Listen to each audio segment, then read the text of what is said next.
Bien, je crois qu'on peut redémarrer, Ganaël. Oui, je vais partager Bonjour, le Victoire.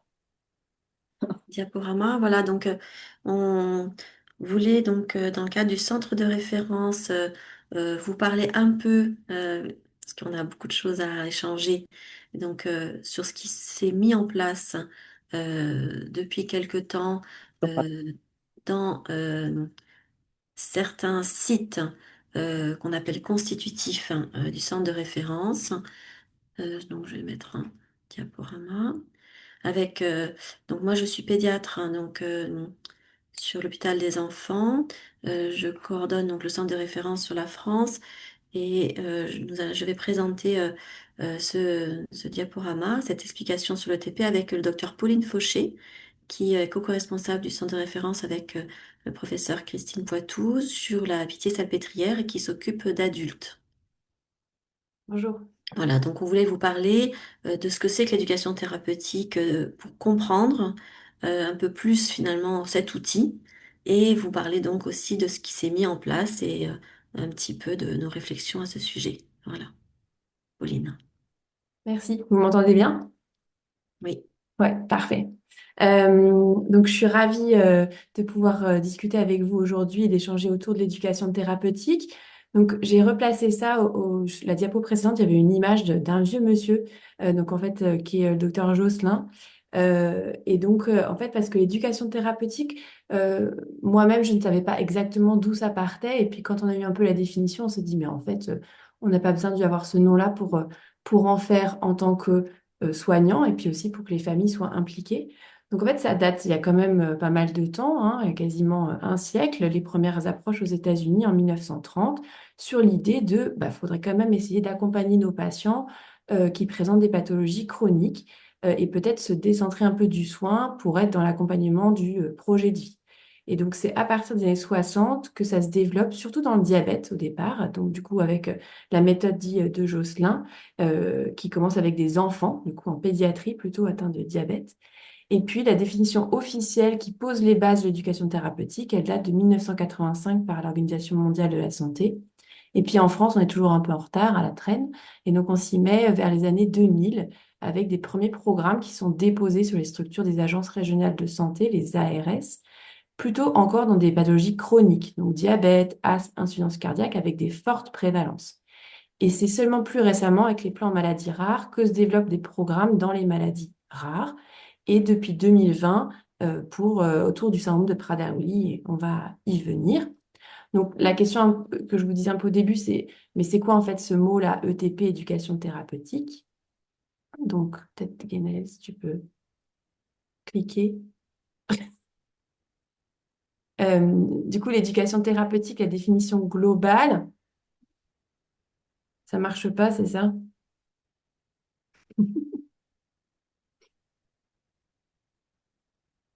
Bon, ça va venir, mais l'idée, c'est que c'est d'accompagner les personnes qui ont une maladie chronique dans leur vie au quotidien, en étant vraiment basé sur leurs besoins à eux et pas les besoins qui sont projetés par l'équipe soignante. Et le but, c'est ensuite, l'objectif, c'est ensuite d'acquérir ces compétences pour améliorer cet accompagnement. Donc en pratique, je prends l'exemple du diabète parce que c'est très, voilà, très parlant. On se dit, bah, vivre avec un diabète, c'est compliqué tout au long de la vie, les piqûres, les contrôles de glycémie, etc. On va demander à la personne porteur d'un diabète de savoir comment elle pourrait être aidée. Par exemple, elle dit, bah, moi, j'en ai ras-le-bol des hypoglycémies, voilà, des malaises et tout. Et donc, on va essayer de les accompagner pour éviter et gérer ces hypoglycémies. Et puis, ça s'élargit ensuite à l'entourage des patients, puisque quand on est patient porteur de quelque chose, d'une différence, en fait, on interagit dans un monde et dans un environnement. Et l'idée, c'est que ces programmes s'adressent aussi à l'entourage. Et c'est toujours l'éducation thérapeutique du patient, quelque chose qui se fait de façon pluriprofessionnelle. C'est pas un médecin expert, c'est toute une équipe, y compris les professionnels du coup, bah, kinés, aides-soignants, diététiciens, psychologues, podologues, assistants sociaux, coordonnateurs de parcours, mais aussi les associations, notamment les associations de patients, d'entourage de patients, et le lien avec aussi la ville quand c'est des programmes qui sont portés par les hôpitaux. Donc, c'est quelque chose qui est maintenant très structuré. Et donc, en fait, quand on établit, nous, équipe soignante, un programme d'éducation thérapeutique, on doit respecter ces étapes qui ont été définies dans les programmes euh, par l'OMS et ensuite par la Haute Autorité de Santé. Donc, il y a une espèce de manuel, une bible de l'ETP. Et la première étape, comme tout programme d'ETP, c'est connaître les besoins de la personne et de son entourage, et ou de son entourage. Dis Et donc, ça c'est passe quoi par ces le sourires que tu fais en regardant ton téléphone? Et ça, c'est le bilan éducatif partagé qui peut se faire en consultation ou dans un temps dédié. Et on dit partagé parce que c'est partagé avec les différents soignants qui font ce programme et partagé avec le patient et ou son entourage pour savoir voilà, s'il a besoin de besoins autour du savoir, donc la connaissance autour de la maladie, les risques, etc. Sur le savoir-faire, donc le traitement, tous les gestes qui sont liés aux médicaments, le suivi médical et paramédical sur le savoir-être, donc là on se détache du soin, sur le lien du patient avec les autres, et le savoir-soi, c'est-à-dire se connaître soi-même. Donc c'est tous ces éléments normalement qu'on doit un peu voilà, rechercher. Et puis ensuite, en fonction des besoins, on propose à la personne un programme personnalisé de soins, dit PPS, pour établir les compétences à acquérir. Par exemple, compétences à acquérir, améliorer la gestion des moments un peu de frustration alimentaire, et ben, du coup, voir un peu comment on peut lever ça. Le troisième, ensuite, c'est de planifier avec le patient comment ça se passe, en vrai, en pratique. Est-ce que c'est des consultations, est-ce que des ateliers à l'hôpital, des ateliers en ville, etc. Et puis ensuite, bien sûr, dans le suivi, voir si ces compétences qu'on a essayé d'acquérir, elles sont acquises et voir comment on peut les améliorer. Donc voilà, c'était pour vous refaire un peu les bases de l'ETP en général. Et donc, on peut se dire, bah, dans le cadre du syndrome de Prader-Willi, est-ce qu'il y a des besoins identifiés par l'entourage et ou par les personnes sur lesquels on pourrait s'appuyer pour développer nos programmes? Donc, j'ai juste choisi 2 points parce qu'il y a d'autres études. Cette première étude qui a été publiée en 2018, c'est une étude du score de priorité donné par les familles. Et l'idée, c'était derrière ça, c'était quel est le traitement, quel serait l'objectif d'un traitement dans le syndrome de Prader-Willi premier, en fonction de besoins des familles. Donc, c'est un questionnaire fait sur 450 aidants, une majorité de parents et une majorité de femmes, de personnes porteurs de syndrome de Prader-Willi. Et vous voyez que les personnes qui étaient porteurs du syndrome, c'était soit des enfants, mais aussi jusqu'à l'âge adulte, avec un tiers à peu près de personnes porteurs de dysomie. Et donc là, vous voyez les priorités données par les familles sur vraiment les besoins qu'elles aimeraient être accompagnées, sur lesquels elles aimeraient être accompagnées, au fur et à mesure de l'âge de la personne porteur du syndrome. Et qu'on voit que voilà, dans l'enfance, on va dire, vous voyez en orange l'hyperphagie, je prends cet exemple-là, qui est vraiment, c'est la première question qui est posée, voilà, et c'est un besoin prioritaire d'avoir des infos pour les parents. Et puis on voit qu'au cours de temps, ça reste quand même une priorité tout le temps, tout autant de la vie. Par contre, si on regarde par exemple la problématique de prise de poids, cette problématique, elle est au cinquième plan dans l'enfance et puis elle devient peu prioritaire autour de 40 ans. Et puis ensuite, par exemple, sur aussi l'anxiété, une anxiété du coup qui est importante au moment de l'enfance. On a l'impression qu'au moment que la vie adulte est installée, ça va mieux, puis avec le vieillissement, ça revient une priorité. Donc ça, c'est pour amener l'idée que les besoins évoluent et que donc nous, nos programmes doivent répondre à différents besoins au cours de la vie.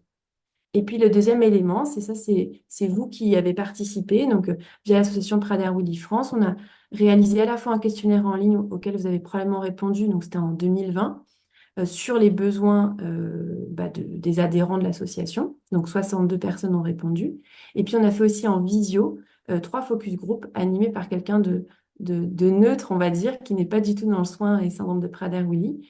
Et moi, j'étais en observateur. Et donc, vous nous avez rapporté des besoins, notamment sur l'accompagnement pour la réalisation des projets. Donc, on revient un peu sur ce que vous avez évoqué juste avant, de la personne avec un syndrome de Prader-Willi. Comment connaître ces projets, comment les imaginer sans aller vers l'échec. Et puis aussi partager le vécu avec d'autres personnes qui ont la même expérience autour du syndrome, mais aussi en se détachant un peu du syndrome. Et donc, nous, là, on fait le lien avec des compétences à acquérir pour l'accompagnement, ce qui est un peu différent des groupes de parole où on ne va pas avoir d'objectif de compétences à acquérir. Et puis, prendre en compte aussi les désaccords. Les désaccords, c'est aussi ce qui nous porte, liés au vécu individuel, pour établir un programme personnalisé, c'est-à-dire qu'on se rapproche aussi pour répondre à une famille en particulier. Donc, ça, c'est vraiment un besoin que vous nous avez rapporté et nous, on s'en est bien rendu compte aussi pour développer les programmes. Donc, je laisse la parole à Guénaël. Il faut ouvrir ton micro. On t'entend pas. Fort de ces éléments-là, il y a donc eu euh, du coup déjà des ateliers qui ont été mis en place. Et donc la difficulté, c'est de pouvoir à la fois proposer, alors à la fois en individuel comme vous avez vu, mais surtout du coup de pouvoir mettre en œuvre des éléments de groupe pour pouvoir répondre finalement à des choses finalement nouvelles que ce qui a pu être accompagné sous une autre forme en fait, hein, que des consultations individuelles pour comprendre la maladie et adapter les traitements. Parce qu'on sait que de pouvoir réunir des familles et d'avoir fait réfléchir des soignants sur une étape pédagogique pour finalement réexpliquer autrement, sous une autre forme, ce qui a pu être déjà dit, mais il y a longtemps, à d'autres moments qui n'ont pas forcément été bien compris, et être capable de s'adapter de nouveau à de nouvelles choses. Et pour ça, il faut le construire. Donc c'est vrai que cette construction-là a été mise en place initialement par l'équipe des adultes et surtout le SMR, alors pourquoi il y a des moments où ça bloque? Surtout le SMR sur l'hôpital Marin d'Andaille qui reçoit depuis longtemps des adultes porteurs du syndrome, ce qui fait que déjà sur le site, hein, ils se sont rendus compte qu'ils pouvaient proposer des choses en éducation thérapeutique. Donc c'est ce programme qui s'est modifié au fil du temps dont on parlera un peu plus précisément ensuite, qui a un nom complexe parce qu'il a proposé plusieurs choses. Depuis maintenant quelques années aussi, le site sur Prador Adulte propose à la Pitié-Salpêtrière, au cours d'hôpitaux de jour, des ateliers de TP, aussi bien pour les parents, les aidants, que les jeunes présents, sur des thèmes particuliers. Vous allez voir, hein, on a pu développer des choses, mais il reste beaucoup d'aspects à travailler et ça demande en effet beaucoup de temps à mettre en œuvre.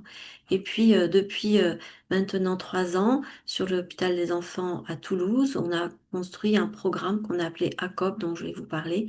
Et ensuite, Pauline vous parlera des autres programmes pour les adultes. De manière très récente, vous savez, on a actuellement deux sites constitutifs supplémentaires.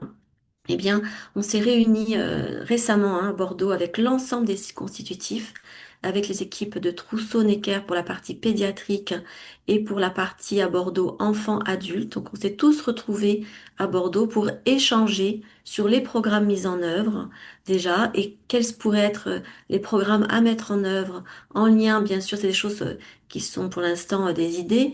Il y a aussi donc la volonté de pouvoir questionner et faire participer des parents, des jeunes à des programmes. Et tout ça, c'est pas à pas. Et donc, sur la partie de Trousseau-Necker pour les enfants, pour la partie enfants aussi sur la pédiatrie. Et l'équipe de Bordeaux, vous savez que dans le cadre d'un centre de référence, nous prenons aussi en charge d'autres obésités hypothalamiques. Et donc, le professeur Blangata a une expérience sur le crânio depuis de longue date. Et donc, va mettre en œuvre avant tout ce programme initialement pour ensuite voir ce qui pourrait être plus adapté au syndrome de Prader-Willi. Donc nous, sur la partie pédiatrique à Toulouse, notre idée, c'est de pouvoir justement écrire ce programme pour accompagner et co-construire le parcours de vie d'un enfant porteur d'un syndrome de Prader-Willi. Vous voyez, ça fait un peu écho finalement à cette première partie de ce webinaire ensemble.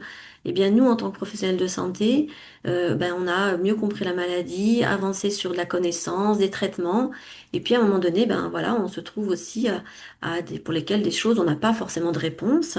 Et on a besoin de continuer à co-construire avec les familles et d'autres professionnels des éléments qui vont pouvoir aider les personnes, les jeunes et leurs familles dans leur vie de tous les jours. Et donc, on a Alors par rapport à notre expérience, puisqu'on rencontre des familles à la fois de proximité, mais qui viennent faire un point global, on s'est rendu compte qu'il y avait besoin de reparler de qu'est-ce que la maladie finalement, puisque parfois l'annonce a été faite à la naissance, et on ne reprend pas forcément les choses pour s'assurer que la compréhension soit bonne entre la génétique et ce qu'on observe comme signe clinique.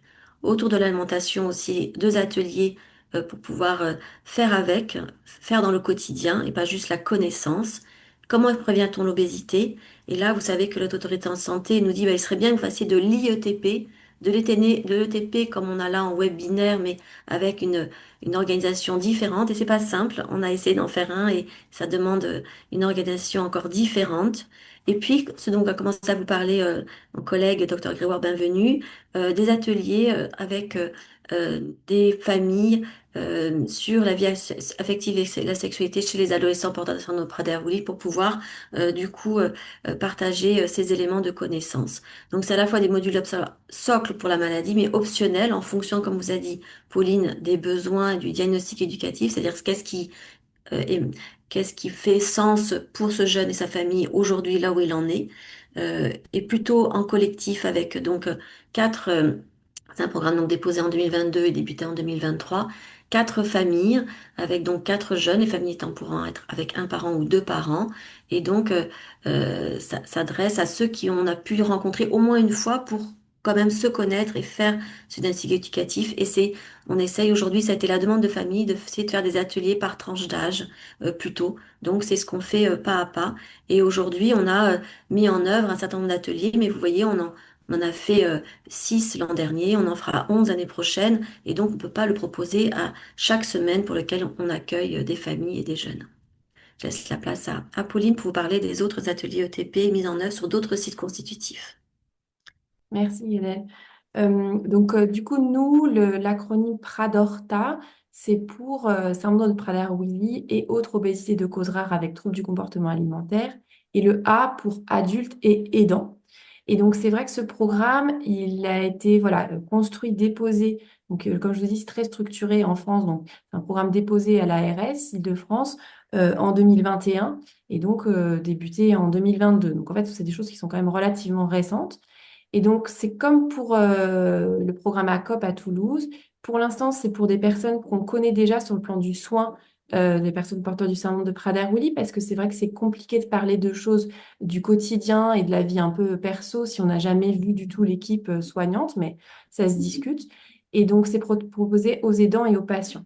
Donc, la première étape que vous avez à droite, c'est le bilan éducatif partagé, c'est-à-dire l'étude des besoins des aidants. Et donc ça, on fait en visio pendant à peu près 45 minutes avec un des membres de l'équipe et juste avec les parents sans la personne. Parce qu'au départ, c'était vraiment centré sur l'entourage. La personne, on a retenu ses besoins lors des consultations individuelles précédentes et classiques. Et donc, à l'issue de ce bilan éducatif partagé, on propose des ateliers collectifs et qui auront lieu sur un hôpital de jour, donc dans une structure hospitalière, une hospitalisation de jour, aux parents. Et aussi, on fait des ateliers pour les jeunes adultes. Le public, c'est à partir de 18 ans, mais on peut avoir des jeunes adultes en transition, mais aussi plus âgés. Et c'est aussi très bien d'avoir plusieurs âges mélangés sur les échanges. Et donc, du coup, après cet hôpital de jour, il y aura les consultations individuelles dédiées aussi à l'acquisition des compétences. Donc, quelles compétences on a mis en avant pour l'instant? Donc, il y a 3 ateliers qui ont lieu dans la journée collective pour les parents. Alors, j'ai dit parents, mais en fait, c'est tout l'entourage. Donc, ça peut être la fratrie, ça peut être les éducateurs des établissements médico-sociaux, l'infirmier de référence du FAM, etc. Mais en principe, quand même, le plus souvent, c'est les parents. Et donc, l'idée des compétences, c'est premièrement de développer des compétences pour accompagner le jeune porteur du syndrome sur sa vie administrative, donc sur le côté professionnel, transport, également lieu de vie, etc. Et on discute beaucoup justement du projet de vie.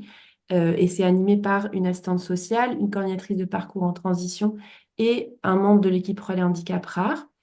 On a les compétences autour de la gestion de l'alimentation. Donc, vous, famille, c'est pas du tout nouveau. Donc, c'est plutôt la gestion de l'alimentation chez un jeune adulte qui prend de l'autonomie, qui est dans une nouvelle structure, etc. Et puis, le troisième atelier proposé, c'est sur la gestion, enfin, la question de compétences pour la gestion des émotions. Alors, gestion des émotions de soi, c'est-à-dire en tant que parent ou fratrie, et aussi de pouvoir comprendre les émotions de la personne avec laquelle on est au quotidien.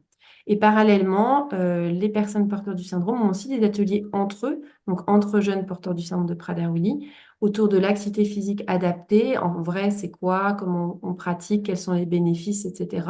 Donc décentré de la problématique de poids, une thématique sur le prendre soin de soi et une thématique juste ludique d'échange et d'habileté sociale.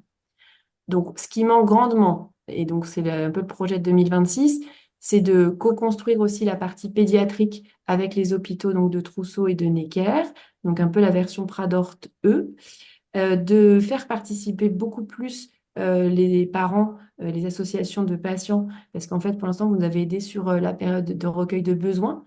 Mais par contre, je pense qu'on pourrait vraiment faire mieux pour impliquer dans la journée Prader-Willi France. Et puis aussi, pour avoir un espèce de miroir de l'atelier gestion des émotions parents pour les jeunes. On va revenir parce que c'est fait à Hendaye, mais tout le monde ne va pas forcément tout de suite à Hendaye. Euh, alors, donc, l'autre programme adulte qui existe depuis plus d'une dizaine d'années, alors je pense que Fabien est connecté, donc il me corrigera si je me trompe. Mais du coup, c'est le programme d'éducation thérapeutique qui appartient au grand groupe du programme Marathon, mais qui n'a pas encore de nom dédié pour les personnes avec syndrome de Prader-Willi, et destiné du coup aux personnes touchées par une maladie rare. Et donc, ça a lieu pendant le séjour à Hendaye, avec un diagnostic éducatif qui est fait au début du séjour en plusieurs étapes pour des personnes qui sont déjà venues à Hendaye une première fois pour faire connaissance. Donc, ce n'est pas lors du premier séjour. Et avec aussi des objectifs précis en termes d'acquisition de compétences. Et donc, les patients bénéficient de plusieurs ateliers, donc qui sont optionnels, modulaires, en fonction des besoins identifiés avec la personne porteur du syndrome de Prader-Willi. Donc, tous les patients n'ont pas tous les ateliers à tous les séjours. Mais il y a des ateliers, donc je commence par en bas parce que je trouve que c'est vraiment très porteur. Donc, des ateliers autour de la régulation émotionnelle, donc au cœur des émotions, les émotions en jeu. Je me prépare à passer une bonne journée avec tous des déroulés, donc c'est-à-dire des fils conducteurs d'ateliers qui sont partagés justement avec tous les autres centres de référence et des outils aussi qui ont été développés avec la filière déficience. Voilà, donc c'était pour prendre un exemple. Voilà, c'est vrai qu'on pourrait en parler plus longuement et comme on a d'autres éléments à vous faire partager, là c'était pour vous remettre et donc avec, aujourd'hui on fait aussi ce qu'on disait un peu ce matin avec les outils que l'on a, on essaye donc d'avancer un peu plus vite pour le mettre en œuvre comme parce que vous avez vu que pour les 3 sites, ça prend du temps de réfléchir à tous ces ateliers, de les mettre en place. Il faut savoir qu'on l'anime avec les équipes présentes et il faut qu'à la fois cette animation se fait en duo comme vous disiez Pauline, donc si on fait un atelier aidant-parent, un atelier jeune, il faut au moins 4 personnes pour animer, enfin, du coup 2 et 2 ces ateliers. C'est la raison pour laquelle on ne peut pas le proposer aussi autant qu'on le voudrait, mais on essaye d'augmenter donc la fréquence et les lieux. Donc sur le site de Bordeaux, voilà, ils vont développer de nouveau des ateliers sur le site pédiatrique à Paris. Et puis on espère que les centres de compétences, même si ils n'ont pas le personnel et le temps, qu'ils pourront dans le cadre de la filière déficience avec d'autres syndromes. Il y a des parents qui mettaient en message qu'on pourrait faire des choses communes hein, avec d'autres personnes qui présentent des obésités avec troubles du neurodéveloppement. Ben oui, peut-être que certains ateliers pourraient être communs et ça serait intéressant. Et donc, l'idée, c'est de partager aussi nos ateliers travaillés pour pouvoir avancer plus vite sur certains sites et ne pas de nouveau tout reconstruire en permanence. Voilà un petit peu les objectifs aussi à venir pour le centre de référence. Voilà, je vous remercie. Alors, peut-être, je ne sais pas comment on va animer pour la suite pour le temps de questions, puisqu'on voulait ensuite vous présenter des choses par Maïté Taubert sur un nouveau traitement. Et ensuite, nous aurons Christine Poitou aussi qui vous parlera plus longuement aussi d'un type de traitement pour mieux comprendre les enjeux thérapeutiques. On fait les questions à la fin de tout. Oui, je pense que ce serait peut-être pas Ok, mal de prendre toutes les Voilà, questions à la fin, hein, parce que ouais, ouais. sinon on va parfait. être un peu court. Hein. Voilà. Mm. Donc du Alors, coup, arrêtez le c'est partage. Maïté qui Voilà, prendra Oui, le peut-être. sujet. Ah, c'est ça, voilà. Oui. ouais, je vais commencer parce que c'est très bref pour. Je vais vous parler. Alors, je vais partager.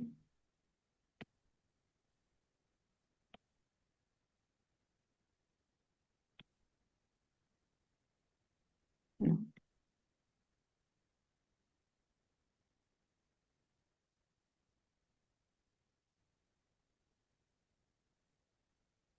Là, je voulais vous parler, on pensait que c'était important de profiter de ce webinaire pour vous parler du nouveau médicament. Alors, on va commencer par là, qui est commercialisé aux États-Unis, qui s'appelle le diazoxycholine controlled release. Le terme commercial, c'est VICAT, via le transporteur du potassium avec de l'ATP. Je me suis fait expliquer pourquoi ils avaient choisi ce nom. Donc, c'est un peu pédagogique pour les professionnels de santé pour s'en souvenir. Donc, c'est le laboratoire Soleno Therapeutics, qui est un laboratoire américain, qui a annoncé en mars 2025, le 26 mars exactement, que la FDA avait autorisé l'utilisation de ce médicament dans le syndrome de Prader-Willi. Donc, l'indication, c'est le traitement de l'hyperphagie chez les personnes porteuses du syndrome de Prader-Willi à partir de l'âge de 4 ans. Donc, vous voyez, c'est une grande échelle en ce qui concerne l'âge. Alors, je voulais juste vous dire qu'il y a des contre-indications, en particulier l'utilisation du VICAT. Alors, XR, pardon, c'est pour Extended Release, c'est-à-dire, on dirait, nous en français, d'action prolongée. Donc, je n'ai pas partagé, excusez-moi, je vais partager. Voilà. Donc, les contre-indications, c'est les personnes qui présentent une hypersensibilité connue au diazoxyde, et ce sont les seules contre-indications finalement. Par contre, ce qu'il faut bien comprendre, ce sont les mises en garde et les précautions, en particulier un risque d'hyperglycémie lors de la prise de ce médicament qui est connu parce que le diazoxyde est un médicament qu'on a utilisé depuis longtemps en endocrinologie pédiatrique pour traiter les hyperinsulinismes primitifs des nourrissons. Donc, on le connaît depuis longtemps et on connaît depuis longtemps ses effets secondaires, donc un risque d'hyperglycémie, ce qui veut dire qu'il faudra prendre des précautions, bien stabiliser la glycémie, surveiller de manière précise quand il y a des risques d'hyperglycémie et de diabète. Le deuxième effet, c'est le risque de surcharge liquidienne. Là aussi, on connaît depuis longtemps cet effet sur la réabsorption de l'eau et donc il faudra aussi bien s'en préoccuper, en particulier chez les patients qui ont une réserve cardiaque compromise, qui ont des risques d'œdème pulmonaire en particulier. Et puis d'autres effets indésirables plus fréquents, moins graves, hein, qui comprennent l'hypertrichose, c'est-à-dire une apparition de pilosité plus importante et des éruptions cutanées qui restent rares dans les études qui ont été faites. Donc les études pour ce médicament ont été faites uniquement chez les personnes porteuses du syndrome aux États-Unis et au Royaume-Uni. Alors comment ce médicament marche, et c'est la seule chose que je voulais vous dire, mais il marche, c'est un agoniste du canal potassique qu'on connaît depuis longtemps, comme je vous le disais, parce qu'il est sur les cellules pancréatiques qui fabriquent l'insuline. Et justement, quand on l'utilisait dans les hyperinsulinismes, eh bien, c'était cet effet-là qu'on recherchait, c'est-à-dire une diminution de la sécrétion d'insuline. Pour les autres effets dans le syndrome de Prader-Willi, c'est surtout les effets centraux, c'est-à-dire sur les neurones qui contrôlent la régulation de l'appétit, en particulier les neurones NPY et agouti related peptide, ça va diminuer la sécrétion de ces neurones et ça va donc diminuer l'hyperphagie. Ensuite, il y a aussi une action sur des neurones particuliers au niveau de l'hypothalamus qui vont augmenter la satiété finalement et diminuer l'appétit. Et de manière intéressante, il y a aussi ces canaux potassiques sur les cellules du tissu adipeux, hein, donc sur la masse grasse, et ça va diminuer la biosynthèse et augmenter la bêta-oxydation, ce qui fait qu'il va y avoir une diminution de la masse grasse petit à petit. Et tous ces effets, on les observe bien dans les études qui ont été faites, avec une diminution de l'hyperphagie, une augmentation de la satiété et une diminution de la masse grasse. On a aussi d'autres effets parce que les études montrent que lorsque on arrive à diminuer l'hyperphagie, eh bien, on a d'autres effets, en particulier une diminution de l'anxiété qui a été bien documentée, une diminution de la masse grasse a été également démontrée, et une augmentation des biomarqueurs plutôt positifs du tissu adipeux. Donc, qu'en est-il aujourd'hui de sa mise à disposition en Europe? Alors, le laboratoire Soleno, avec qui on a pas mal discuté depuis ces dernières années, a déjà soumis une demande d'AMM pour l'Europe. Donc ça a été soumis en juillet, je pense. Ils ont eu des premiers éléments de réponse et ils vont prendre le temps pour y répondre. Et le laboratoire dit qu'il n'y aura pas de mise à disposition d'AMM, de mise à disposition en France avant la fin de l'année 2026. Donc voilà ce que je voulais vous dire sur le VICAT. Donc on n'a pas la possibilité de traiter les patients en France et en Europe, mais c'est un médicament qui est intéressant et ce qu'il ressort quand même des premières utilisations, puisqu'il y a quelques centaines de patients qui sont traités aux États-Unis, c'est qu'il faut vraiment connaître la personne, faire un bilan avant de commencer et surtout mettre en place un suivi régulier pour diminuer ses effets secondaires et augmenter l'efficacité. Voilà ce que je voulais vous dire. Et Christine va parler de médicaments qui sont présents en Europe et en France, mais dont on va pouvoir discuter des possibilités d'utilisation. Donc, je te laisse la parole, Christine. Alors, voilà, vous voyez bien l'écran. Donc là, on parle vraiment des traitements dans l'obésité, hein. Donc, pour rappel, les personnes qui ont un trouble du neurodéveloppement et une obésité installée, donc elles nécessitent une prise en charge holistique. C'est ce qu'on décrit donc dans le PNDS, syndrome de Prader-Willi, et le PNDS dont j'ai parlé en première partie de ce webinaire générique obésité de cause rare. Donc, c'est une évaluation initiale holistique et une prise en charge également multimodale sur l'activité physique, les complications de l'obésité, bien sûr la supplémentation hormonale endocrinienne, la prise en soin du comportement alimentaire, le suivi comportemental, on en a parlé, par une équipe psychologue, psychiatre. Et puis on a donc ces traitements, ces fameux traitements médicamenteux de l'obésité qui font une actualité assez récente qu'on appelle voilà, dans notre jargon un peu TMO, et donc je réutiliserai aussi ce terme-là au fur et à mesure de mon exposé. Alors, ces traitements médicamenteux de l'obésité, ils reposent sur un principe qui est qu'il y a un dialogue entre notre tube digestif et le cerveau, puisque le tube digestif va sécréter en fait des hormones. Donc, je vous ai mis ici des hormones qui sont sécrétées notamment en réponse à la digestion, à l'alimentation. Elles sont sécrétées et elles agissent au niveau du cerveau, soit par la voie sanguine, donc la circulation du sang, mais également par la voie vagale. Donc il y a le nerf vague ici et qui va aller, donc avec une stimulation neuronale, va aller stimuler le cerveau. Donc ces hormones, vous les voyez listées ici, c'est un peu du jargon, mais enfin on en entend quand même pas mal parler. C'est ce qu'on appelle le GLP-1, le GIP, le PYY, le CCK, la cholécystokinine. On parle aussi de gréline. Vous voyez aussi l'insuline, le glucagon, l'amyline. Tout ça, c'est des hormones qui sont donc sécrétées par l'intestin et qui vont aller signaler à notre cerveau, voilà. Et surtout activer le cerveau. Donc il y a plusieurs régions du cerveau, on ne va pas détailler tout ça, mais il y a donc le tronc cérébral et puis l'hypothalamus en particulier, et ensuite le système de récompense. Et donc ces traitements médicamenteux de l'obésité, en fait, ils miment ces hormones sécrétées naturellement par l'intestin. Et donc elles ont des actions au niveau donc d'une régulation de la prise alimentaire que l'on appelle régulation homéostatique. Donc c'est surtout l'hypothalamus, une région du cerveau qui va réguler ça, et ça va réguler en fait la faim et le rassasiement, c'est-à-dire la diminution de la faim au cours du repas, et la satiété qui est en fait l'absence de faim entre deux repas. Et donc quand on donne ces molécules qui miment les molécules naturelles, eh bien on a une diminution de la faim et une augmentation du rassasiement et de la satiété. Mais on a aussi également une régulation, ce qu'on appelle hédonique, donc des circuits de la récompense, avec une diminution des envies alimentaires, ce qu'on appelle en anglais le craving.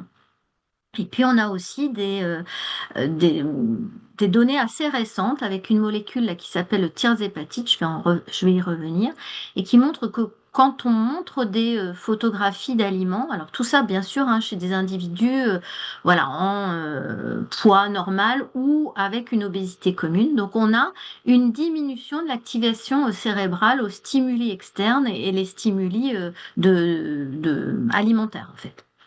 Donc ça, c'est ce qu'on voit dans l'obésité commune. Et puis, donc, ces molécules, vous voyez ici, je vous ai mis tout un tas de nouvelles molécules qui apparaissent. Donc, les GLP-1, on a ici le sémaglutide, et puis parfois on a des molécules qui miment même deux molécules endogènes, c'est ce qu'on appelle des doubles agonistes, donc le GLP-1 et le GIP. Donc, en France, actuellement, J'ai remis mes écouteurs. on a actuellement en France donc plusieurs indications de ces molécules. Depuis longtemps, on les utilise dans le diabète et c'est ici ce que je vous ai mis à gauche. Donc on a des noms de molécules qui s'appellent donc le Victoza et on donne à ce moment-là une molécule qui s'appelle le liraglutide qui est un analogue du GLP-1. Donc à la dose de 1,7 mg par jour, c'est des injections quotidiennes. Et puis on a également le sémaglutide, donc qui est aussi noté ici. Donc le sémaglutide à la dose de 1 mg par semaine, ça s'appelle l'Ozempic. Donc dans cette indication-là qu'on utilise depuis plusieurs années en France, c'est remboursé si la personne a un diabète.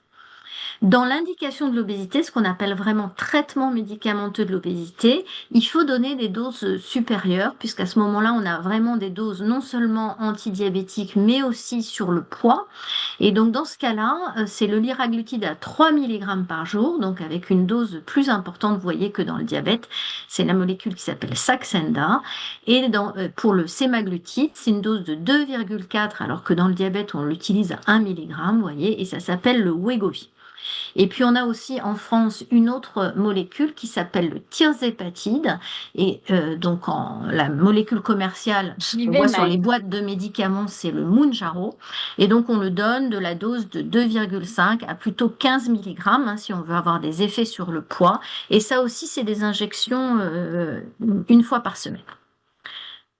Donc actuellement en France, pour l'indication obésité, c'est-à-dire pour la perte de poids, on a la possibilité de prescrire donc le Wegovy 2,4 mg et le Mounjaro, donc le tirzépatide, jusqu'à 15 mg par jour. Alors je vous montre quelques études qui montrent finalement la perte de poids. Donc tout ça, bien sûr, je le reprécise, c'est dans l'obésité dite commune, sans syndrome de Prader-Willi, sans trouble du neurodéveloppement, avec une obésité précoce. Donc vous voyez qu'ici le sémaglutide, le Wegovy induit dans les essais thérapeutiques une perte de poids de 15% au bout d'un an. Et le tirzépatide est un peu plus efficace puisqu'on a une perte de poids d'un peu plus de 20%. Alors, il faut savoir que ces médicaments ont des effets secondaires notamment digestifs, et c'est pour ça qu'on fait une escalade de doses progressive sur environ 4 mois, donc avec des effets type nausée, vomissement, des troubles digestifs avec diarrhée et constipation. Vraiment, dans l'expérience, on voit que si on escalade la dose de façon progressive avec éventuellement des paliers où on reste, par exemple, pour le Wegovy à 1 mg, puis 1,7, voilà, on augmente vraiment progressivement, ces effets peuvent disparaître en fait au cours du temps. Mais vous voyez quand même que dans les études, on a quand même des arrêts de traitement en raison de ces effets secondaires. Donc 6% pour le tirzépatide et pour le sémaglutide, on a des arrêts de traitement de l'ordre de 8% à cause de ça. Alors, donc actuellement, on a une autorisation de mise sur le marché pour les personnes qui ont une obésité, c'est-à-dire un IMC supérieur à 30 ou supérieur à 27 avec une comorbidité. Ça, c'est pour les adultes. Et puis, on peut aussi le prescrire à partir de 12 ans, depuis à peu près 1 an. Donc là, l'HAS nous recommande de le prescrire en deuxième intention, après 6 mois de prise en charge nutritionnelle. La prescription était jusqu'au mois de juin réservée aux médecins spécialistes endocrino, diabéto, nutrition. Mais maintenant, tous les médecins peuvent le prescrire. Et puis, la chose vraiment extrêmement importante, c'est que ces médicaments ne sont actuellement pas remboursés dans l'indication obésité, je précise bien, donc Wegovy et Mounjaro, et il y a des discussions en cours, on attend des réponses de la sécurité sociale pour savoir si ces traitements seront remboursés. L'HAS a émis un avis favorable pour le remboursement pour les personnes qui ont une obésité dite sévère chez l'adulte, avec un IMC supérieur à 35, mais actuellement, on n'a pas de remboursement. Et donc, le coût actuel d'un traitement par Wegovy, c'est à peu près 240 € par mois, et le coût pour le Mounjaro est à 350 € par mois. Donc, deux choses importantes, voilà, c'est que le Wegovy ou le Mounjaro, donc ça c'est des études qui montrent, vous voyez ici on a donc le traitement, et puis ensuite on remet les patients soit sous placebo, soit on continue le sémaglutide, et ici pareil avec leur tirs hépatites, vous voyez que les patients pour qui on arrête le traitement, donc qui sont remis sous placebo, ils reprennent du poids.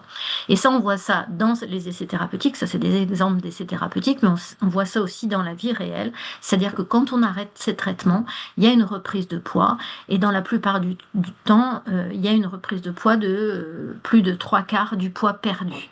Donc, ce qui nous fait dire qu'un traitement médicamenteux de l'obésité, il doit s'inscrire dans une prise en charge sur le long terme. Et voilà, à l'arrêt, on sait qu'il y a une reprise de poids. Deuxième chose que je voulais vous dire, c'est ça encore, c'est dans des essais, on voit que dans certains cas, et en particulier chez les personnes qui ont un diabète, la réponse est un peu moindre, donc c'est plutôt moins de 10%. Et tous ces essais thérapeutiques étaient faits avec un accompagnement nutritionnel assez intense, c'est-à-dire que les personnes voyaient un diététicien, une diététicienne tous les mois, un médecin tous les mois, donc une sorte quand même de coaching nutritionnel. Donc on avait ces résultats-là. Quand il n'y a pas d'accompagnement nutritionnel, ça c'est une autre étude qui avait été faite uniquement en donnant le médicament, vous voyez que les résultats sont un peu moindres. Donc on sait quand même que les facteurs qui vont faire qu'on a une meilleure réponse pondérale, c'est le fait d'être donc une femme, d'être plus jeune, de ne pas avoir de diabète. Quand on a du diabète, on répond moins bien à ces médicaments. Le fait aussi d'avoir une réponse précoce, c'est-à-dire les 6 premiers mois, si on a une bonne réponse, c'est vraiment prédictif de la réponse au-delà, c'est-à-dire à 1 an. Et surtout, l'importance d'une activité physique et d'un accompagnement nutritionnel. Ça aussi, il y a des études qui montrent que si on ne fait pas d'activité physique, on a une bien moindre réponse au traitement médicamenteux de l'obésité. Alors les effets secondaires, je vous l'ai dit, les effets vraiment fréquents, c'est ce que je vous ai mis avec des étoiles, là, c'est les nausées, enfin les troubles digestifs, nausées, diarrhée, constipation, vomissement, qui vraiment s'amendent au cours du temps, et notamment si on fait une escalade de dose progressive. Et puis là, je vous ai mis, alors je suis désolée, c'est en anglais, mais donc c'est ce qu'on appelle les problèmes de vésicule biliaire, donc les lithiases vésiculaires, mais ça, c'est pas spécifique des traitements médicamenteux de l'obésité. Toute perte de poids importante peut induire en fait des problèmes vésiculaires. Donc voilà, c'est juste pour mettre un petit peu l'accent là-dessus, mais il y a, enfin, aussi pour les médecins qui suivent ces patients. Après, il y a des effets secondaires possibles qui sont la sarcopénie, c'est la perte de muscle, donc on perd du poids, mais on perd du muscle. Et puis potentiellement les problèmes, troubles de l'humeur, etc. Et puis des effets secondaires très douteux, c'est-à-dire qu'on n'est vraiment pas sûr que ça existe, c'est extrêmement rare. Voilà, mais je les ai signalés parce que, comme tout médicament, en fait, il y a aussi besoin de grands registres et de longs suivis pour être sûr qu'il n'y a pas de problème sur le long terme. Mais voilà, ces problèmes de pancréatite, de cancer thyroïdien et de problèmes rétiniens sont vraiment probablement pas liés à la maladie et extrêmement rares. Pardon, pas liés au traitement et extrêmement rares. Alors, il y a une actualité qui est de cette semaine, en fait, c'est qu'il y a eu une prise de position nationale sur ces traitements médicamenteux de l'obésité et leur accompagnement en pratique. Donc, c'est un groupe qui est le groupe de coordination des centres spécialisés de l'obésité qui a émis ses recommandations. Donc, je vous ai mis là le QR code pour les voir. Alors, c'est plutôt à destination des médecins qui suivent les traitements médicamenteux de l'obésité, mais ça peut être intéressant d'aller voir un petit peu ce qui est dit. Il y a aussi une fiche pour les patients, voilà, avec vraiment des recommandations. Je crois que le texte de recommandation fait une vingtaine de pages avec des recommandations très précises sur comment accompagner la mise en route de ces traitements médicamenteux de l'obésité. Alors, donc, tout ce que je vous ai dit là est dans le cadre, voilà, de la prise en soin d'une personne qui a une obésité dite commune. Et puis alors, qu'est-ce qui se passe dans le syndrome de Prader-Willi? En fait, on a vraiment très peu de données, mais je vais les partager avec vous. Donc, si on revient un petit peu sur ce médicament qui s'appelle le liraglutide, donc le liraglutide que l'on a actuellement sous forme de Saxenda, donc avec une injection par jour, donc je le répète, pas remboursé. Donc ça, c'est des études, c'était cette étude qui avait été faite dans l'obésité dite commune avec le liraglutide 3 mg où vous voyez qu'il y a à peu près une perte de poids de l'ordre de 9% à un an. Donc c'est l'équipe de Toulouse qui a coordonné cette étude dans le syndrome de Prader-Willi, donc avec le liraglutide 3 mg par jour. C'était une étude internationale avec des centres français qui ont été impliqués, donc coordonnés par Guénaël Dienne. Et donc, vous voyez ici les adolescents à gauche et les enfants à droite. 31 adolescents et 24 enfants ont pu bénéficier de ce traitement pendant un an. Mais on n'a pas vu de changement de poids et d'indice de masse corporelle au bout d'un an. Ce qu'on a vu, c'est que le score d'hyperphagie que l'on mesure par un questionnaire qui s'appelle le questionnaire de Dykens était moindre chez les adolescents traités et pas d'effet chez les enfants. Par contre, ce qui était aussi intéressant dans ce protocole, c'était de voir qu'il n'y avait pas d'effet indésirable, donc d'effet secondaire supérieur à ce qui était décrit auparavant dans l'obésité commune, à savoir les troubles digestifs. Il n'y en avait pas plus chez les enfants et adolescents avec un syndrome de Prader-Willi. Pour le sémaglutide, je vous ai parlé du Wegovy et de l'Ozempic utilisé à dose diabétique. Dans le syndrome de Prader-Willi, on a très très peu de données. Là, je vous montre vraiment 3 cas, donc ça reste des cas, donc des cas qui ont été publiés cette année. Donc 3 personnes adultes qui ont été traitées de 11 mois à 37 mois. Et vous voyez des résultats extrêmement hétérogènes. Ça ici, les courbes de chaque individu. Donc une personne qui n'a pas du tout perdu de poids, une autre ici qui en a perdu mais qui en prenait beaucoup, donc qui a réussi à en perdre un peu. Et puis cette personne-là aussi qui a aussi perdu avec cette molécule, mais aussi avec une courbe ascendante auparavant. Donc 3 cas, ça fait pas effectivement des conclusions sur l'ensemble de la population. Je vais vous donner là des résultats qui sont pas encore définitifs, mais que l'on a dans le centre de la Pitié-Salpêtrière. Donc, on a eu la possibilité de traiter les personnes en France avec une obésité dans le cas d'un accès précoce avec le Wegovy.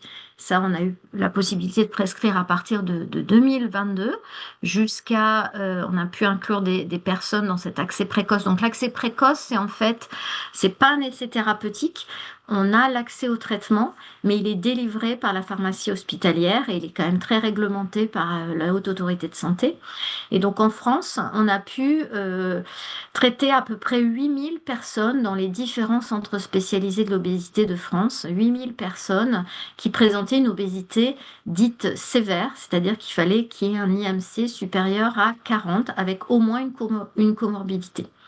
Donc on a pu inclure des personnes dans cet accès précoce pendant 2 ans, donc de 2022 à 2024. Et toutes celles qui avaient initié le traitement ont pu continuer à être traitées jusque là. Normalement, ça devrait s'arrêter bientôt. Donc on a pu observer pendant au moins un an la réponse au traitement par Wegovy. Et donc parmi ces personnes traitées, donc à la Pitié-Salpêtrière, on a pu traiter à peu près 450 personnes ayant une obésité sévère. On a pu inclure 23 adultes avec donc soit un syndrome de Prader-Willi, c'est ce que je vous ai mis ici, 10, et 13 avec un autre trouble du neurodéveloppement avec une obésité. Donc on les a traités pendant au moins un an à la dose de 2,4 mg par semaine. 2 adultes avec syndrome de Prader-Willi ont arrêté parce que soit il n'y avait pas du tout d'efficacité avant la première année de suivi, ou il y avait une intolérance digestive. Je vous ai parlé tout à l'heure des troubles digestifs secondaires. Et donc, on a bien 8 patients qui ont complété 12 mois de traitement. Donc, c'est ce que je vous montre ici. Donc, ici, vous avez en bleu foncé les personnes adultes avec syndrome de Prader-Willi et en bleu clair les autres personnes ayant un autre trouble du neurodéveloppement. Donc quand vous avez cette flèche rouge, c'est que les personnes prennent du poids au cours du traitement, donc sur la première année, et la flèche verte, c'est qu'elles en perdent. Et puis je vous ai mis ici le seuil de 5% et de 10%. On retient qu'avec le Wegovy, dans l'ensemble, je vous ai dit tout à l'heure, dans l'ensemble des personnes qui ont une obésité commune, c'est plutôt 14% de perte de poids, un peu moins d'efficacité quand on a un diabète, mais là, toutes les personnes, aucune des personnes n'avait un diabète. Donc, ce qu'on voit sur ce graphe, c'est déjà que la réponse, en fait, au traitement est extrêmement hétérogène d'une personne à l'autre. Que globalement, il y a des personnes qui prennent du poids, d'autres qui en perdent, mais peu. Et puis, il y en a deux ici qui en perdent un peu plus, et notamment une personne qui perd plus de 10%. Donc, si on fait une moyenne, la moyenne des adultes qui ont un syndrome de Prader-Willi ont perdu 3%, et avec l'autre groupe de patients qui ont un trouble du neurodéveloppement, un peu plus, c'est 6,5. Et ce qu'on attend là, c'est une étude plus large. Donc là, c'était juste le site de la Pitié-Salpêtrière. On attend l'étude SEMA Search, qui est donc vraiment une étude au niveau national, hein, toujours sur qui se base sur cet accès précoce qu'on a eu en 2022. Et donc là, moi, je coordonne en fait cette étude au niveau national, et on aura les résultats de 23 adultes avec syndrome de Prader-Willi. Donc on aura un résultat un peu plus important que ce que je vous ai montré là. Donc je pense qu'on aura les résultats début d'année prochaine, et donc l'an prochain, on pourra vous donner ces résultats sur un plus grand nombre de personnes. Donc ça, c'est pour le poids. Et puis pour l'hyperphagie, eh bien, ce qu'on voit, c'est qu'il n'y a absolument aucun effet. Alors, on est toujours avec le petit nombre, hein, 8 personnes, mais aucun effet sur ce score je vous ai montré tout à l'heure, le score du questionnaire de Dykens. Donc, c'est l'avant et l'après-traitement. On a même plutôt l'impression que le score de Dykens a l'air d'augmenter. Ça, c'est les sous-scores. Voilà, donc aucun effet du Wegovy sur le score de Dykens. Et puis chez les personnes qui ont un trouble du neurodéveloppement autre, on n'a pas non plus de variation significative, hein, du score d'hyperphagie. Donc aucun effet sur l'hyperphagie, en tout cas dans la petite cohorte de patients qu'on a pu suivre. Donc en conclusion, pour ces traitements médicamenteux de l'obésité dans le syndrome de Prader-Willi, que je donne avec bien sûr beaucoup de prudence, compte tenu du nombre voilà, de patients qu'on a pu observer et explorer. Mais ils sont très variables d'une personne à l'autre. Les traitements médicamenteux de l'obésité semblent quand même moins efficaces, hein, chez les personnes avec syndrome de Prader-Willi sur la perte de poids, mais peut-être possiblement ralentir une prise de poids importante. Pas d'impact propre sur le comportement alimentaire, donc c'est pas un traitement de l'hyperphagie, hein.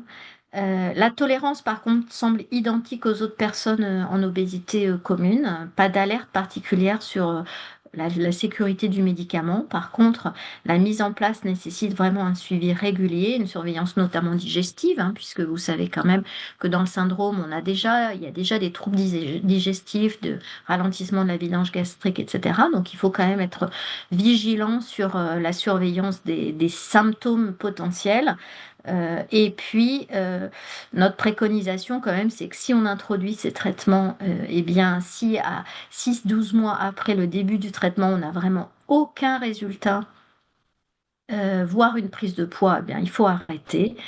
Et le problème principal, je vous l'ai dit, hein, c'est qu'actuellement, on n'a pas de remboursement de ces traitements. Donc, c'est à la charge des personnes. Voilà.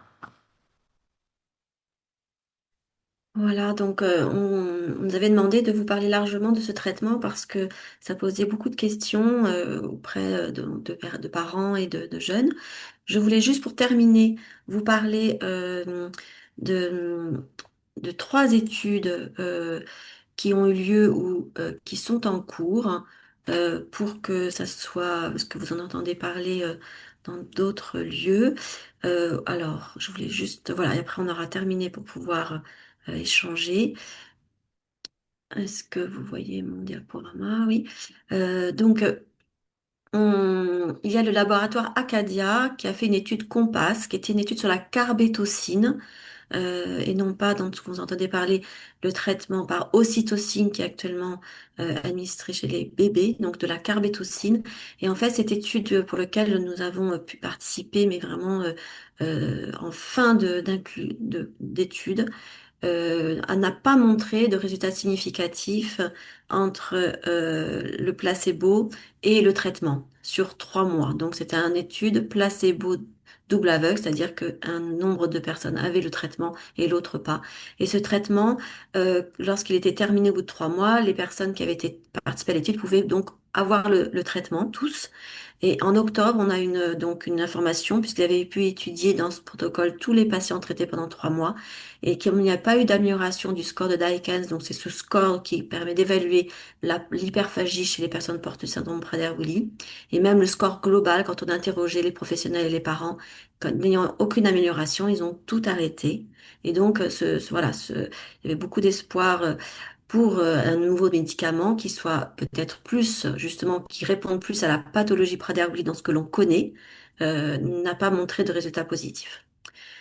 La deuxième étude en cours, c'est l'étude du laboratoire Rhythm qui a déjà travaillé pour un médicament qui est le 7-mélanotide, pour lequel les premières études pour des patients Prader-Willi n'avaient pas donné de résultats intéressants. C'est un médicament qui va activer la voie centrale cérébrale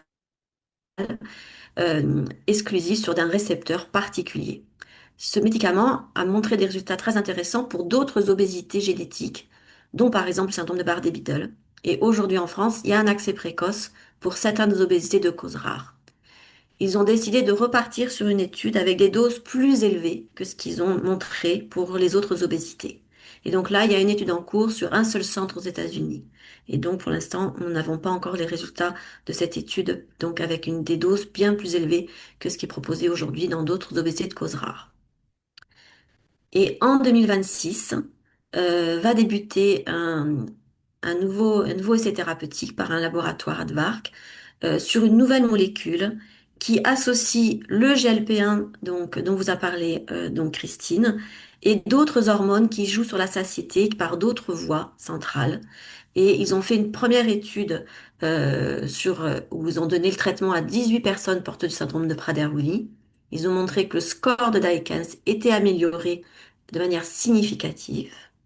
Et donc là, ils passent sur une étude. On va avoir comme je vous l'ai dit, placebo double aveugle pour des patients de plus de 13 ans porteurs du syndrome. Il faut qu'ils aient une pensée alimentaire, ce score de Dykens suffisamment élevé. Il y a un score minimal. C'est une étude qui va être internationale. Et donc, on a pu donc participer. On va pas pouvoir participer à cette étude en France, mais sur qu'un petit nombre de sites. Nous avons beaucoup travaillé avec l'ensemble des centres de compétences pour pouvoir permettre d'ouvrir des centres, pour pouvoir inclure des patients dans les centres de compétences. Et le laboratoire veut pouvoir répondre rapidement à la question et n'a pas voulu ouvrir tous les sites que nous avions proposés. Voilà, donc ça veut dire que on va pouvoir proposer, mais bien sûr tous ces résultats, même si en tant que personne ne peut pas participer à l'étude, vont pouvoir ensuite, on l'espère, mais vous voyez que les choses ne sont pas faciles dans le cas du syndrome Prader-Willi pour avoir un traitement vraiment ciblé. Et on espère, comme vous a présenté Maïté Taubert, que le laboratoire Soleno va pouvoir nous permettre dans l'accès de ce traitement en Europe et en France, parce que cette étude qui a été faite par le laboratoire Soleno a déjà montré des effets intéressants. Voilà ce que je voulais vous dire et là où on en est aujourd'hui sur les thérapeutiques d'hyperphagie. Merci.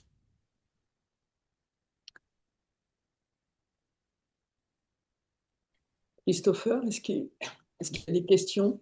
Merci beaucoup. Beaucoup de commentaires et de témoignages dans le chat. Deux petites questions. Et le laboratoire Palabiopharma à Barcelone? Est-ce que l'un ou l'une d'entre vous a des informations à ce sujet? Il y a pour l'instant, ils sont en train de travailler pour un nouveau protocole, mais pour l'instant, rien n'a abouti.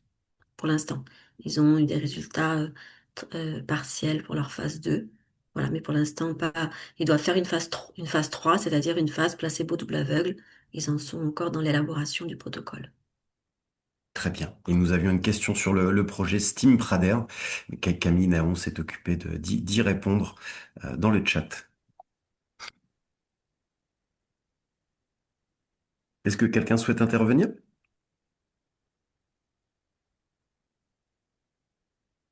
On vous a un peu la main à la coupe.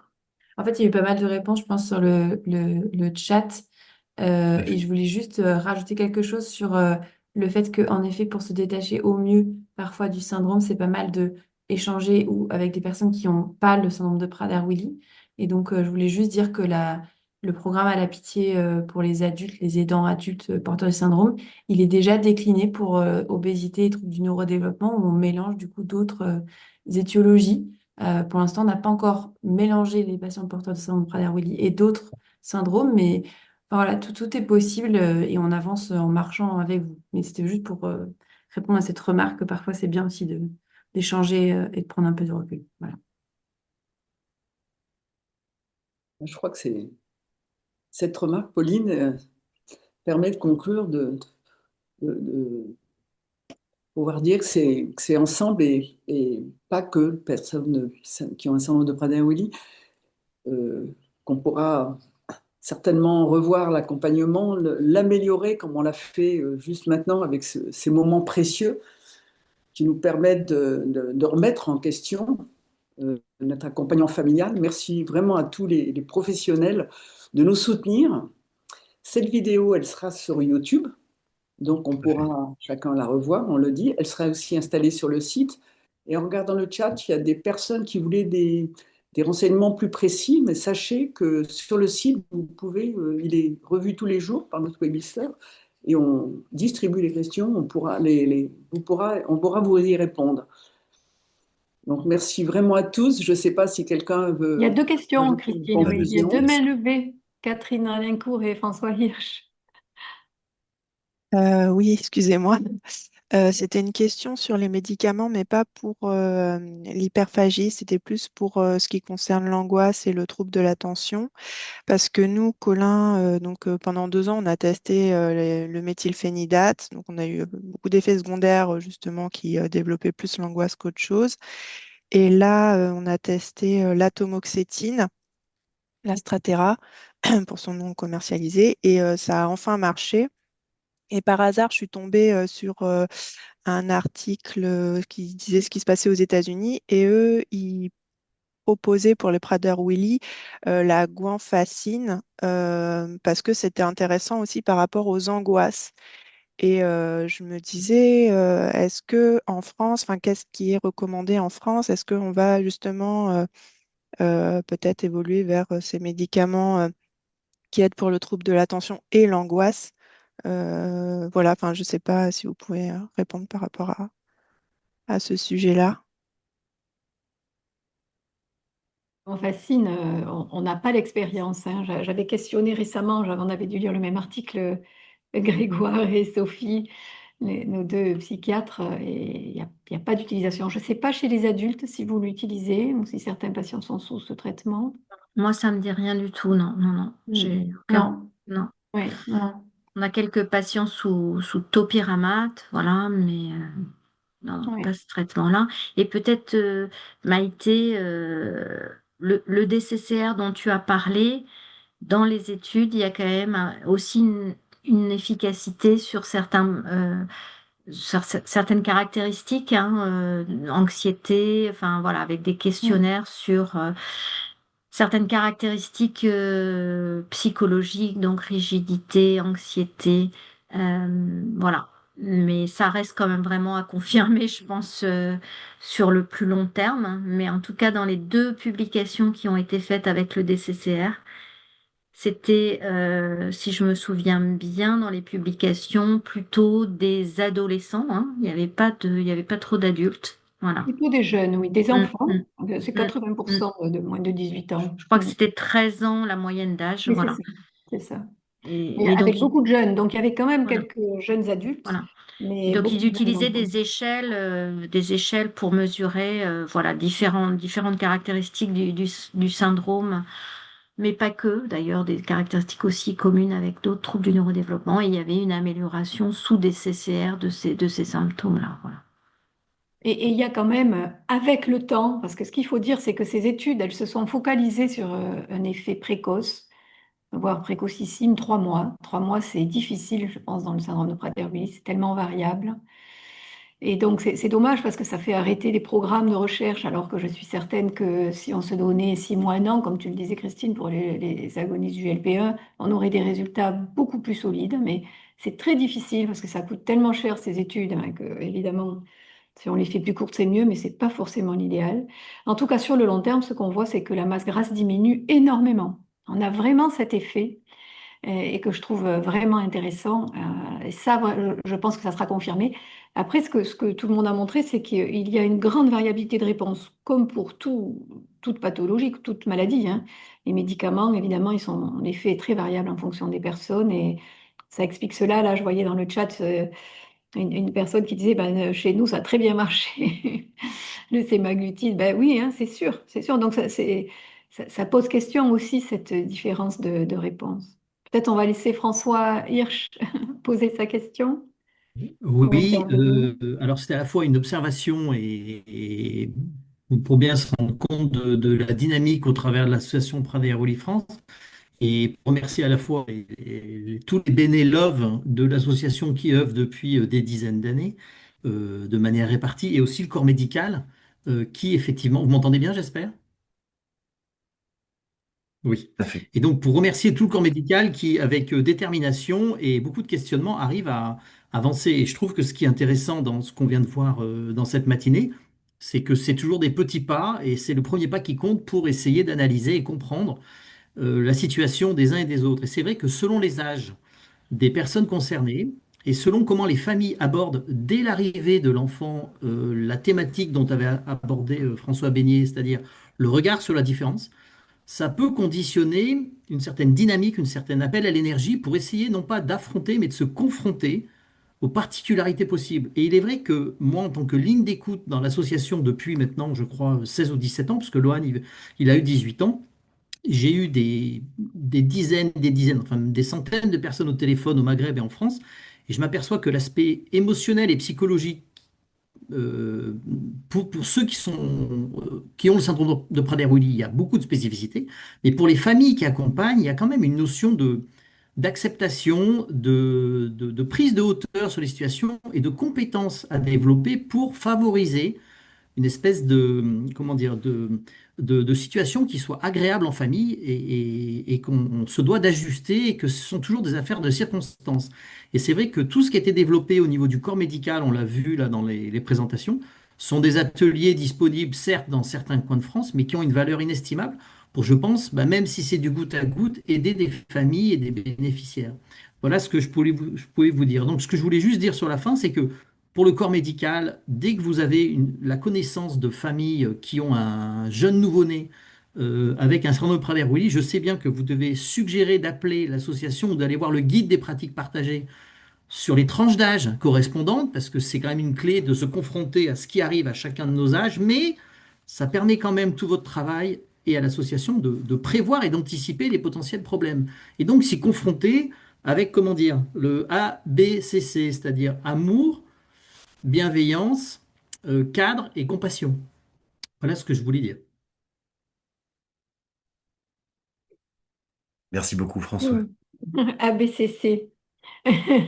C'est pas ABCD, mais on s'en rappellera en tout cas. C'est très. Merci beaucoup. Alors, je dois excuser Guénel Dienne qui n'arrive plus à se reconnecter. J'ai Et tenté voilà. de la réintroduire, mais sans succès, Oui, malheureusement, oui. oui, oui, oui, elle me dit qu'elle est éjectée. Donc voilà, je me fais son porte-parole pour l'excuser. Donc, je laisse la parole peut-être à Agnès ou Christine Chirocel. Je ne sais pas qui va conclure. Guénelé vient de se reconnecter, Ah, si jamais. ah Ah, oui. voilà, je suis désolée. Alors, Ah, ben, c'est bon. Christine, je crois qu'elle a dû s'absenter là. Donc, bah, écoutez, il y a vraiment plus d'autres questions? Donc, je voulais juste dire, il y a quelque chose qui m'a marqué quand même au cours de ce qui s'est dit en particulier ce matin, mais aussi cet après-midi, enfin dans la deuxième partie plutôt, c'est l'aspect trajectoire. Et je crois que cette temporalité à partir de la naissance tout au long de la vie, c'est à chaque fois le questionnement. Bon, on a l'impression que quand il y a le diagnostic, il y a un truc qui est figé, mais non, tout bouge. Il faut accompagner ce mouvement et réfléchir ensemble à chaque moment de la vie qu'est-ce qui va être utile, qu'est-ce qui va fonctionner. Et c'est ça, je crois que peut-être on a un peu trop tendance, je veux dire, en tant que parent, à se bloquer sur les premières phases parce que c'est difficile, parce qu'on surprotège, et pas essayer de réfléchir à qu'est-ce qu'il faut qu'on mette en place progressivement pour que notre enfant il puisse prendre son envol, quoi. Merci beaucoup pour tous pour tous ces échanges très très intéressants. Je voulais remercier tout particulièrement, alors d'abord Christine qui a initié ce webinaire hein, et qui a essayé de coordonner tout le monde pour faire des réunions le soir, etc. Elle a fait un travail remarquable. Merci à tous les professionnels, au conseil scientifique qui tout de suite s'est emparé de ça pour préparer, qui a réfléchi longuement. Ça a été des soirées très très intéressantes, hein, mais on a bien fait travailler nos méninges. J'espère que ce format un petit peu différent vous a convenu, vous a plu. Hein. Ça a initié des échanges très très intéressants. Les témoignages de chacun sont toujours très intéressants parce qu'on est chacun sur notre propre problématique et on voit bien que tous nos enfants sont quand même différents. Hein. Tous nos enfants, alors je parle des enfants, souvent je parle de jeunes, mais pour moi les jeunes ça va de 0 à 60 ans, hein, ça reste toujours nos jeunes. Et je trouve que c'est très très intéressant ce partage d'expérience. Je toute la partie sur les ETP, c'était très intéressant, ça a initié pas mal de commentaires sur le chat. Euh, je il y avait une question ou tout au moins une demande, c'était de faire un petit peu la liste des ETP qui existaient et un petit peu les renseignements qu'il faut donner aux familles ou que les familles peuvent avoir pour éventuellement rentrer sur ces ETP. Donc, je ne sais pas à qui il faut s'adresser pour avoir cette liste, mais ça pourrait être intéressant. Merci aussi pour toutes ces précisions sur les médicaments. Et là, on voit bien que un médicament peut marcher très bien chez une personne et pas du tout chez d'autres. Hein. Donc tout ça, merci vraiment pour tout. Merci. Alors attendez, je vois qu'il y a Non, il n'y a pas de nouvelles questions. Christopher, je te laisse Pauline, faire en même temps. Pauline, vous souhaitiez dire un mot sur les ETP?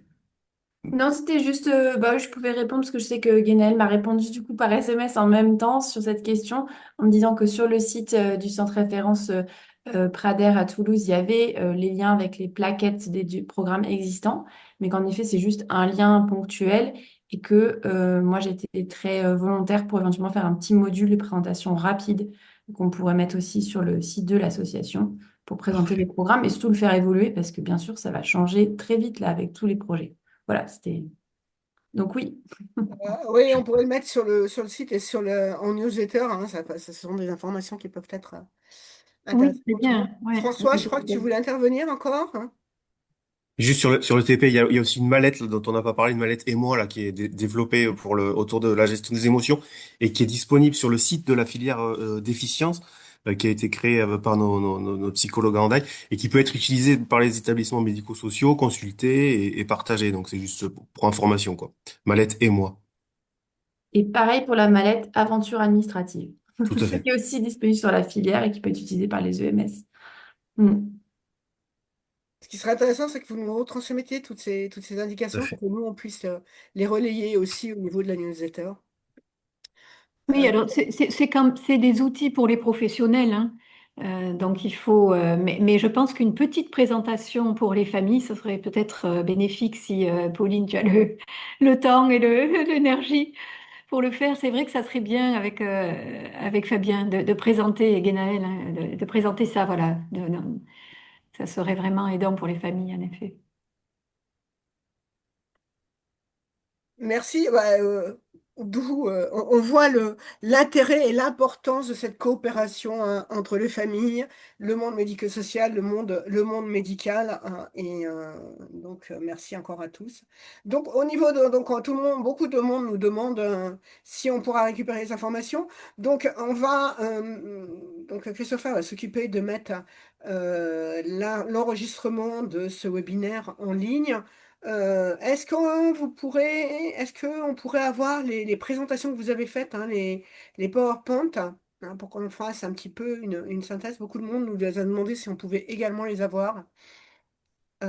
Sachant que j'en ai eu une bonne partie en backup juste avant le webinaire, mais pour les personnes qui ne nous l'ont pas encore envoyé et qui acceptent de le partager, bien sûr, vous pouvez nous le transmettre par mail. Et puis on s'occupera de faire un fichier unique centralisé qu'on mettra à jour, qu'on mettra à disposition sur notre site internet et voilà. Et puis, dernière chose je mets mon numéro de téléphone pour la personne qui voulait me contacter. Et puis après, j'enlèverai. On pourra l'enlever. On ne pourra pas l'enlever, mais toutes les informations sont disponibles sur notre site internet dans l'absolu. Oui, donc il y a mon mail, hein, et vous pourrez me contacter comme ça, hein. Ça à l'oral, hein, pour ceux qui le veulent, c'est le 06 71 72 24 08. Ça y est, c'est donné sur le webinaire, c'est pas grave. Je pourrais le Bien, couper au bah, montage. écoutez, Et merci Amandine d'être restée toute la matinée. Non, mais merci à vous. J'apprends toujours plein de choses, même si c'est loin de mes préoccupations sociologiques. C'est toujours intéressant pour des questions d'interdisciplinarité. Donc, merci à vous de m'avoir accueilli. bah écoutez, s'il n'y a plus de questions, plus d'interventions et tout, je vous propose donc de nous quitter sur ces partages. Je vous remercie beaucoup. Donc, je vous rappelle à tous les adhérents que l'an prochain, et puis à tous, hein, à vous tous, que la prochaine journée nationale, donc l'an prochain, je ne pense pas qu'il y ait de webinaire, mais il y aura une journée nationale, donc à Lyon, qui sera, si mes souvenirs sont bons, le 7 novembre. Tout Et à fait. on vous donnera les indications. Merci à tous, très bon week-end, très bonne fête de fin d'année, et puis à très bientôt. Au Merci revoir. à tout le monde. Bonne journée. Merci. Au revoir. Au revoir, Au bonne revoir. journée. Bonne Au revoir. récupération, François. Courage.